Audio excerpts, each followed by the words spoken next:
أعوذ بالله من الشيطان الرجيم. بسم الله الرحمن الرحيم. وإذ قال ربك للملائكة إني جاعل في الأرض خليفة قالوا أتجعل فيها من يفسد فيها ويسفك الدماء ونحن نسبح بحمدك ونقدس لك قال إني أعلم ما لا تعلمون. അസ്സലാമു അലൈക്കും വറഹ്മത്തുള്ളാഹി വബറകാതുഹു. സൂറ ബക്കറയിലെ 31-ാമത്തെ വചനമാണ് നാം ഇപ്പോൾ ശ്രവിച്ചത്. ഈ ആയത്തിൻ്റെ വിശദീകരണത്തിൽ തുടർന്ന് ഹസ്രത്ത് മുസ്ലിഹ് മൗദ് റളിയല്ലാഹു അൻഹു പറയുന്നു, വിശുദ്ധ ഖുർആനിലെ ചില വചനങ്ങളിൽ ആദമിൻ്റെ പേര് പരാമർശിക്കാതെ മലക്കുകൾ സുജൂദ് ചെയ്യുന്നതിനെക്കുറിച്ച് പറഞ്ഞിട്ടുണ്ട്. ചില ആളുകൾ ഇക്കാര്യത്തെ ആധാരമാക്കിക്കൊണ്ട് ആദം അലൈഹിസ്സലാം ആദിമ മനുഷ്യനാണെന്ന് സ്ഥാപിക്കാൻ ശ്രമിക്കുന്നു. എന്നാൽ അത് വിഫലമാകുന്നു.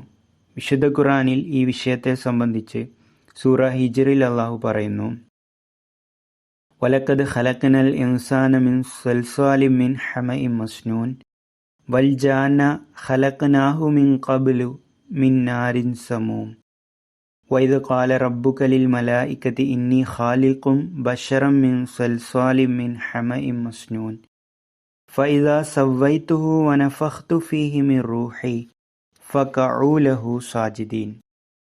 അതായത്, സത്യമായും മുട്ടിയാൽ ശബ്ദിക്കുന്ന രൂപപ്പെടുത്തിയ കറുത്ത കളിമണ്ണിൽ നിന്നും മനുഷ്യനെ നാം സൃഷ്ടിച്ചിരിക്കുന്നു. ഇതിനു മുൻപ് കഠിനമായ ചുടുകാറ്റിൻ്റെ തീയിൽ നിന്ന് ജിന്നിനെയും നാം സൃഷ്ടിച്ചു. നിന്റെ നാഥൻ മലക്കുകളോട് പറഞ്ഞ സന്ദർഭം ഓർക്കുക. മുട്ടിയാൽ ശബ്ദിക്കുന്ന രൂപപ്പെടുത്തിയ കറുത്ത കളിമണ്ണിൽ നിന്ന് ഞാൻ മനുഷ്യനെ സൃഷ്ടിക്കുവാൻ ഉദ്ദേശിക്കുകയാണ്. അങ്ങനെ നാം അവനെ ഏറ്റവും നല്ല നിലയിൽ രൂപപ്പെടുത്തുകയും എൻ്റെ ചൈതന്യത്തിൽ നിന്നും ഒരംശം ഞാൻ അവനിൽ ഊതുകയും ചെയ്തു കഴിഞ്ഞാൽ നിങ്ങൾ അവനെ പരിപൂർണമായി അനുസരിച്ചുകൊണ്ട് അവന് കീഴ്പ്പെടുവിൻ.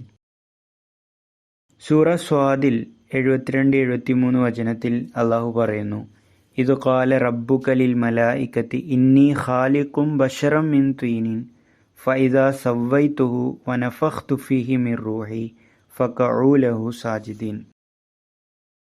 നിന്റെ നാഥൻ മലക്കുകളോട് പറഞ്ഞ സന്ദർഭം ഓർക്കുക. തീർച്ചയായും ഞാൻ കളിമണ്ണിൽ നിന്ന് മനുഷ്യനെ സൃഷ്ടിക്കുകയാണ്. അങ്ങനെ ഞാൻ അവനെ ശരിയായി രൂപപ്പെടുത്തുകയും അവനിൽ എൻ്റെ വചനത്തിൽ നിന്നൊരംശം ഞാൻ അവതരിപ്പിക്കുകയും ചെയ്താൽ നിങ്ങളെല്ലാവരും അവനെ അനുസരിച്ചുകൊണ്ട് അവൻ്റെ മുൻപാകെ കുനിയുവിൻ. ഈ 2 സൂക്തങ്ങളിൽ നിന്നും ഒരു തെറ്റിദ്ധാരണ ഉണ്ടാവാം. അതായത്, മനുഷ്യൻ്റെ സൃഷ്ടിയെക്കുറിച്ച് പരാമർശിച്ച ശേഷം അള്ളാഹു മലക്കുകളോട് സുജൂദ് ചെയ്യാൻ കൽപ്പിച്ചു. മറുവശത്ത് ആദമിൽ ആത്മാവിനെ ഊതിയ ശേഷം അവനെ അനുസരിക്കാൻ കൽപ്പിച്ചു. ഇതിൽ നിന്ന് മനസ്സിലാകുന്നത് ഇവിടെ ബഷർ, അതായത് മനുഷ്യൻ എന്നത് ആദമിനെയാണ് ഉദ്ദേശിക്കുന്നത് എന്നും ആദം ആദ്യത്തെ മനുഷ്യനാണ് എന്നും. എന്നാൽ ഇവിടെ ആദമിനെക്കുറിച്ചല്ല, വെറും ഒരു മനുഷ്യൻ്റെ സൃഷ്ടിപ്പിനെക്കുറിച്ചാണ് പ്രതിപാദിക്കുന്നത്. ഈ വചനങ്ങൾക്ക് ഇനി പറയും വിധമുള്ള അർത്ഥം നൽകാതിരിക്കാൻ ഒരു കാരണവുമില്ല.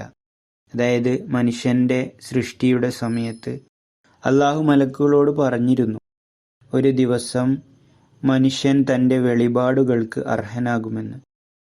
പിന്നീട് ആദമിനെ തൻ്റെ പ്രതിനിധിയാക്കാനുള്ള സമയം അടുത്തപ്പോൾ അള്ളാഹു അവരോട് പറഞ്ഞു, ഞാൻ നിങ്ങളെ അറിയിച്ചിരുന്ന കാര്യത്തിൻ്റെ സമയമായിരിക്കുന്നു.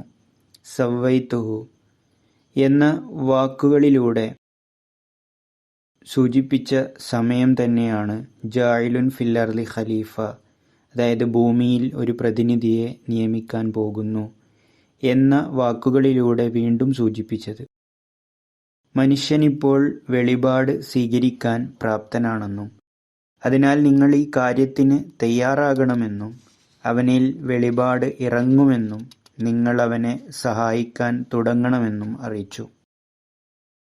തുടർന്ന് സൂറ സജദയിൽ 8 മുതൽ 10 വരെയുള്ള വചനങ്ങളിൽ അല്ലാഹു പറയുന്നു, അല്ലദീ അഹ്സന കുല്ല ഷൈഇൻ ഖലഖഹു വബദഅ ഖൽഖൽ ഇൻസാനി മിൻ ത്വീൻ സുമ്മ ജഅല നസ്ലഹു മിൻ സുലാലത്തിൻ മിൻ മാഇൻ മഹീൻ സുമ്മ സവ്വാഹു വനഫഖ ഫീഹി മിൻ റൂഹിഹി വജഅല ലക്കുമുസ് സമഅ വൽ അബ്സാറ വൽ അഫ്ഇദ ഖലീലൻ മാ തശ്കുറൂൻ. അതായത് താൻ സൃഷ്ടിച്ച സകല വസ്തുക്കളെയും ഏറ്റവും നല്ല നിലയിലാക്കിയവനാണ് അവൻ. അവൻ മനുഷ്യ സൃഷ്ടി ആരംഭിച്ചത് കളിമണ്ണിൽ നിന്നാണ്. പിന്നീട് മനുഷ്യന്റെ സന്തതിയെ നിസ്സാരമായ ദ്രവവസ്തുവിൽ നിന്നുള്ള ഒരു സത്തിൽ നിന്ന് അവൻ സൃഷ്ടിച്ചു. പിന്നീട് അവൻ പൂർണ്ണമായ കഴിവുകൾ നൽകി മനുഷ്യനെ ശരിപ്പെടുത്തി. അല്ലാഹു തൻ്റെ ജീവനിൽ നിന്ന് മനുഷ്യനിൽ ജീവനൂതുകയും ചെയ്തു.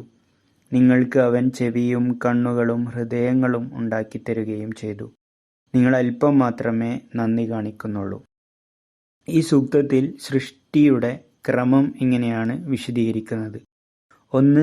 മനുഷ്യനെ കളിമണ്ണിൽ നിന്ന് സൃഷ്ടിച്ചു. 2. അതിനുശേഷം അവൻ്റെ സന്തതി ബീജത്തിൽ നിന്ന് ഉണ്ടായി. 3. അതിനുശേഷം മനുഷ്യന്റെ കഴിവുകൾ ഒരു പ്രത്യേക ഘട്ടത്തിൽ പൂർണ്ണമായി. 4. അതിനുശേഷം അല്ലാഹുവിൻ്റെ വചനം അവനിൽ ഇറങ്ങി. ഈ ക്രമത്തിൽ നിന്ന് വ്യക്തമാണ് അല്ലാഹുവിൻ്റെ വചനം ബീജത്തിൽ നിന്നുണ്ടായ സൃഷ്ടിയിലാണ് അവതരിച്ചത്, അല്ലാതെ കളിമണ്ണിൽ നിന്ന് സൃഷ്ടിച്ച ആദ്യത്തെ മനുഷ്യനിലല്ല. അല്ലാഹുവിൻ്റെ വചനം അവതരിച്ച ആദം ബീജത്തിൽ നിന്ന് ജനിച്ച മനുഷ്യരിൽപ്പെട്ടവനായിരുന്നു, അല്ലാതെ ബീജത്തിൽ നിന്നുള്ള സൃഷ്ടിക്കു മുമ്പുള്ള പ്രാഥമിക കണ്ണിയായി മണ്ണിൽ നിന്ന് വികസിപ്പിച്ചെടുത്ത മനുഷ്യരിൽപ്പെട്ടവനല്ല. പ്രസ്തുത ആയത്തിന്റെ വെളിച്ചത്തിൽ മുമ്പ് പരാമർശിച്ച 2 ആയത്തുകൾക്ക് ഈ അർത്ഥം മാത്രമേ നൽകാൻ സാധിക്കൂ. അതിൽ പരാമർശിച്ച ആദ്യത്തെ മനുഷ്യൻ ആദമായിരുന്നില്ല, മറിച്ച് അവന്റെ പൂർവികരിൽ ഒരാളായിരുന്നു. മലക്കുകളോട് സുജൂദ് ചെയ്യാൻ കൽപ്പിച്ചത് ആ ആദ്യത്തെ മനുഷ്യനോടായിരുന്നില്ല, മറിച്ച് മനുഷ്യവർഗത്തിന്റെ ബുദ്ധിപരമായ വളർച്ചയ്ക്ക് ശേഷം ആദ്യമായി അല്ലാഹുവിൻ്റെ വചനത്താൽ ആദരിക്കപ്പെട്ട ആ പൂർണ്ണനായ മനുഷ്യനോടായിരുന്നു. ഇൻഷാ അല്ലാഹ് ബാക്കി അടുത്ത ദർസിൽ. അല്ലാഹുമ്മ സ്വല്ലി അലാ മുഹമ്മദിൻ വആലി മുഹമ്മദ്.